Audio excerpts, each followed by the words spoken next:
up, beautiful people? Welcome back to my channel. I'm Erin, and this is Erin On Demand, a place for entrepreneurs and content creators looking to build your brand, business, and impact. And y'all, I am so excited for this video because we are talking all things building your business today. And I'm gonna share with you how we planned the whole year for Erin On Demand and how we made some financial projections so we can make sure we hit this ground running, child. So this is something that I actually have never done before until about 2 weeks ago. My mom came over and we were like, what are we doing this year? Like, how is this year going to be the 7-figure year, the year that really takes Erin On Demand to the next level? Just amping it up, okay?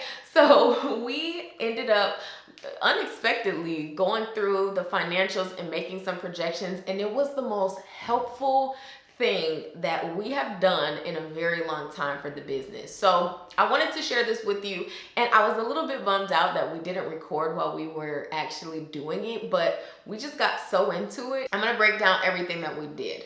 The first thing we did was list out all of the current streams of income. If you haven't seen my video on my streams of income, you can check it out here just to get an idea of the different revenue streams we have. But a lot of those have grown or shifted or we no longer have, but it is a good video to watch to get an idea of how you can expand your streams of income in your own business, and just an idea of some of the things that we do at Erin On Demand. My mom, if you guys aren't familiar, she is like my right hand when it comes to Erin On Demand. She does a lot of the operations work, maintaining the financials, keeping our books and all of that. So she uses QuickBooks. It is an incredible software.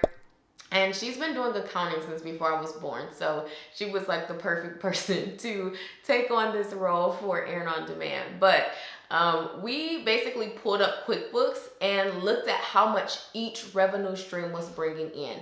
If you don't use QuickBooks, it's okay. If you keep like an Excel spreadsheet, just something so that you know where your money is coming in. That's like one of the most important things about business, is to keep track of your finances, because if you don't know how the cash is flowing, it is really hard to make projections.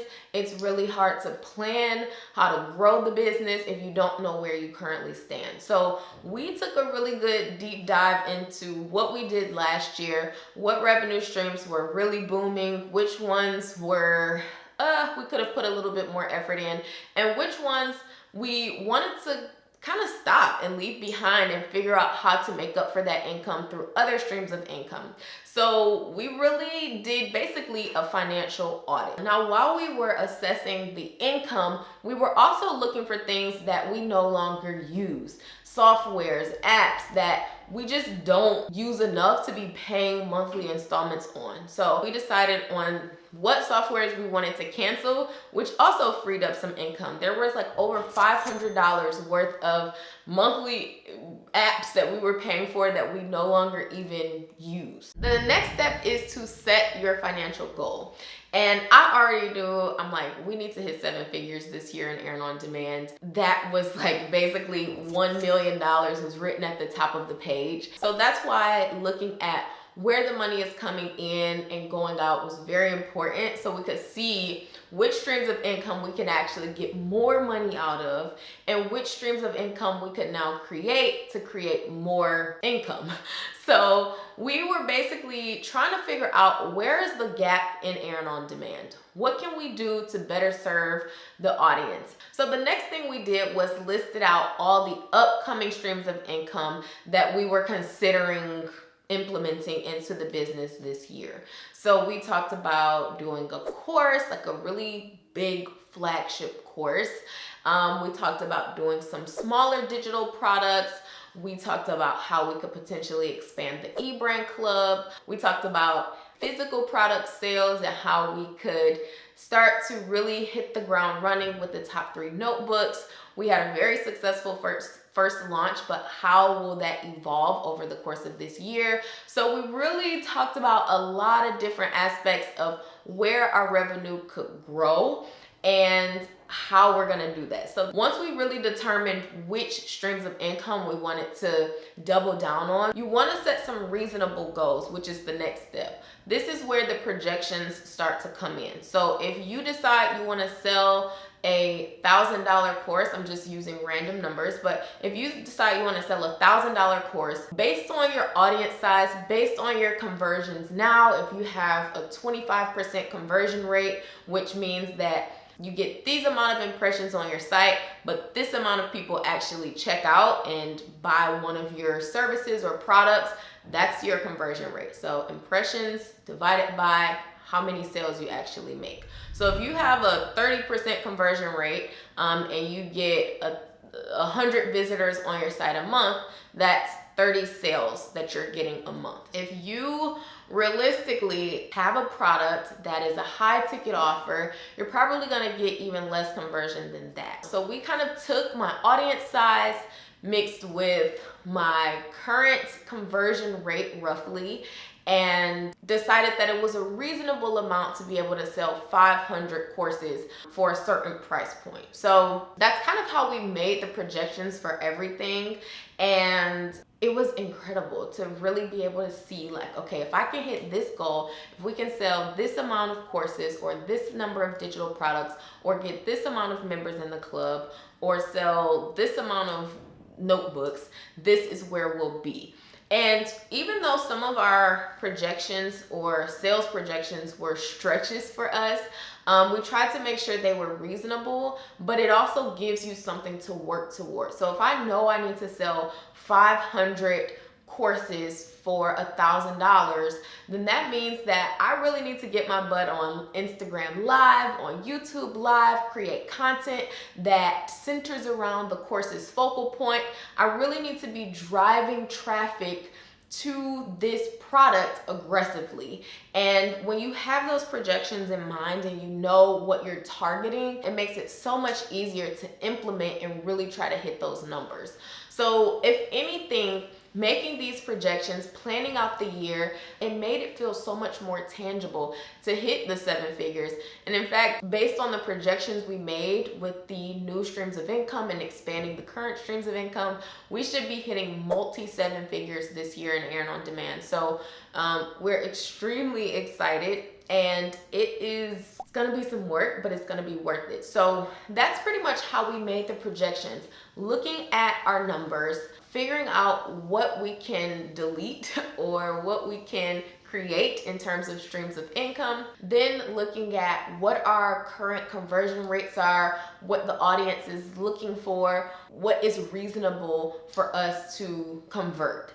And then we started mapping out the actual year. So I got this yearly calendar and all the pages are a whole month spread. So there's no individual daily pages, but I wanted something where I could see the full year and I could begin to get some dates on the calendar. So if we want to create a course and we know the course needs to launch by April 1st, we need to, account all the time that it will take to outline the course, to record the course, to edit the course, to promote the course, to, go live with the course, run ads for the course. Like, we really need to map everything out, which is why I got this calendar so that we could see all of the dates that we know we need to make to hit the deadline of April 1st.